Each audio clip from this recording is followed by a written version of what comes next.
Yoyyaa ashamaa akkam jirtu kabajamtootaaf hordoftoota qophii Oromiyaa 24 nagaaf jaalalli tokkummaan bakka jirtan hundaatti hunda keessaniif yaa ta'u jecha guyyaa har'aallee seenaa nama barsiisu tokko isiniif qabadheen dhiyaadheeraatii hanga xumura qophii kanaatti laayikii fi sheer akkanumallee sabskiraayib gochuun akka na deeggartan kabajaan isiniin gaafadha.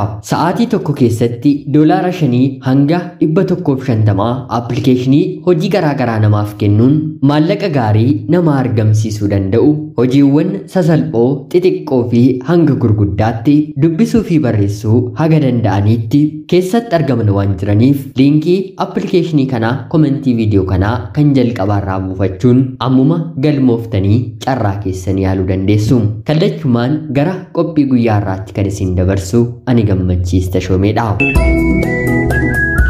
Addunyaa keenya irratti nama kaleessa bakka gaarii ture kufee amma immoo bakka hin taane bakka hin mijannee fi taa'umsa hin madaalletti yoo argine ajab kaleessa kana ture inumaa kana waan godhee miti cubbuu abaluutu kana godhee bagaa jennee namoota bira dabarru malee nuyi rakkoo isaa hubannee xiinxallee fi yoo dandeenye yaadaan utubuu yoo dadhabne immoo kadhachuufiin namoota wal bira dhaabbannu miti.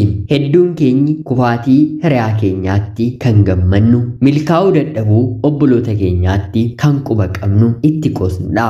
Maarree anis durseen waa malee yaada kana isiniif hin kenne mucayyoo baay'ee bareedduu barnoota isheetti illee baay'ee cimtuu taate maatiin hedduun ishee fakkeenya godhatanii ijoollee isaanii kan barsiisan dubartii ajaa'iba tokkotu ture. Nama jaallachuun ishee gaarummaan ishee yeroo hunda kan isheetti dhiyaataniif baay'ee ajaa'ibsiisa. Sanarra immoo dabartee nama baay'ee gargaarti. Haga humna ishee maatiin ishee maallaqa kennaniif irraa gonkumaa bira hin dabartu.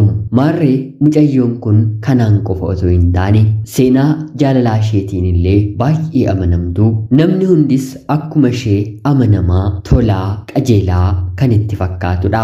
Maarree bifa kanaan otoo jirtuu barnoota ishee xumurtee hojiis qabattee jaalallee ishee amanamaa ta'e kana waliin gaa'ela dhaabbachuuf sadarkaa murteessuurrayyuu gahanii. Haa ta'uutii garuu guyyaa tokko wanti isheen ija isheetiin argite jireenya ishee gara fuulduraa booressuu, jeequu ishee irratti immoo daandii irratti baasuu danda'eera.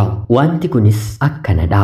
Barrisaa bara teeknooloojiidha mitiire. Dubartiin kun nama kana jaallattee waggoota dheeraafaa turtu malee dubartiin gara biraa akka inni isheetiin dhiisee dubartii ishii barbaadduunii kana akka inni filatu kan barbaaddutu ture. Maarree dubartiin tokko dhiira tokko dadhabsuu kuffisuu barbaannaan salphaadha mitiire. Guyyaa tokko akka tasaa gara mana isheetti waamtee nyaata dhugaatiirra kan darbe waliin ciisuullee ni affeertiini. Guyyaa kana mana ishee keessatti kaameeraa hiitee sireerrattis mana keessattis wanta godhanii hunda waraabdee keessee turte.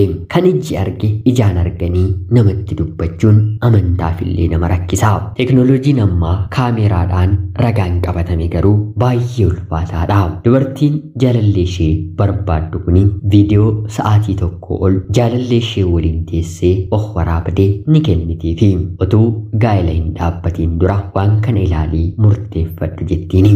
Yeroo kana dubartiin garraamiin miskiinni kun viidiyoo kana gadi teessee ilaaltee haa ta'uutii garuu deebitee ol jechuun baay'eetti ulfaatee sammuun ishee baay'ee jeeqame. Of to'achuus dadhabde. Battalumatti bakka teessetti jeeqamuu waan eegalteef gara mana yaalaatti geessanii hundeen rakkoo ishee maal akka ta'e baranii furmaata kennuufiif yaalii godhanis haa ta'uutii garuu nama takkaa sammuunsaa tuqameef yaaluun baay'ee ulfaataadha. Baatiiwwan muraasa dura dubartiin gaarummaa, tolummaa, garraamummaatti beekamtu sanuu maqaan taane jaalalleen ishii tuffatee dubartii gara biraa waliin waan ta'eef kunoo maraattee akkana ta'aa jirti jechuun dubbii afarsuu eegalanii. Erga mana yaalaatii baatee booda maraataa jechuuf akka maraattuutti uffata ofirraa buustee qullaan deemne. Haa ta'uutii garuu hojii kan irra hojjettu dagattee daandiirra waan jirus waan hin jirres qibixxiraa deemti. Jaalalleen ishee waggoota hedduu waliin tures akkuma namni odeessaa ture sana icciitii icciitiinsaa dabalataan akka hin baaneef eeyyeen anatti naaftee akkana taatee jedhee odeessuutti fufee jaalallee isa barbaaddu waliinis hariiroo isaa qajeelchuun bultii isaa jaarratee ilmaan illee horate. Ishiin kun garraamiin miskiina turte garuu daandii irrattuu nama hin beekneef dirqiidhaan haa ta'u fedhiidhaan kan hin beekamneen ijoollee lama horattee jireenya rakkinaa kufaatii kana hin jedhamne abjuu kana dura jireenya isheef nan jiraadha jetee hin abjoonni keessatti kufte. Mucayyoon kun eessa geessi jedhamtee abdiin kan itti kennamedha. Haa ta'uutii garuu akkuma yeroo gaarii turte maqaa gaarii horatte yeroo kuftes maqaan taanii baga fakkeessituudha duruu nama fakkaachuuf namni akka ishee jaallatuuf jettee kana gochaa turte jechuun gochaa ishee gaarii kan ishee beeku haquu fufee dabalataan ayii mucaa kana nan beekaa nan gargaaraan nama kana waliin jaalallee turte miti jedhee ishee yaaluuf gargaaruuf jaalallee ishee waggaa dheeraarraa jalqabee namni itti siqee hin turre. Gaafa jabaattu ni faarfamtaa gaafa dadhabdu immoo akkanuma namni laamsha'uu kee haasa'a malee kan si jajjabeessu hin jiru. Egaan kabajamtootaaf hordoftoota qophii Oromiyaa 24 ganama kanaaf seenaan isiniin barsiisu qabaddeen dhiyaadhe kanuma fakkaatti. Dubbii teekinooloojii kaameraa kana bakka hedduutti maxxanee jiru salphaatti hin ilaalina.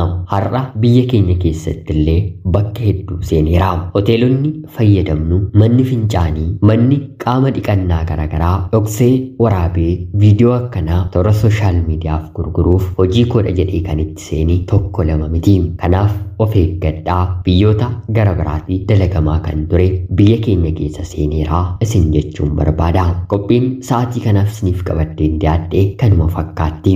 Sa'aatii tokko keessatti $5 haga $150 appilikeeshinii nama argamsiisuu danda'u hojii garaagaraa xixiqqoo haga gurguddaatti kan baratee barreessuu danda'u irraa kaasee barnootaan illee sadarkaa olaanoorra namoota ga'aniif kan qabdu. Linkiin isaa komentii viidiyoo kanaa kan jalqabaa jalarra waan jiruuf appilikeeshinii sana daawunlood gochuun carraa keessa yaalaa. Hedduun yeroo gabaabaa keessatti of jijjiiraa jiru.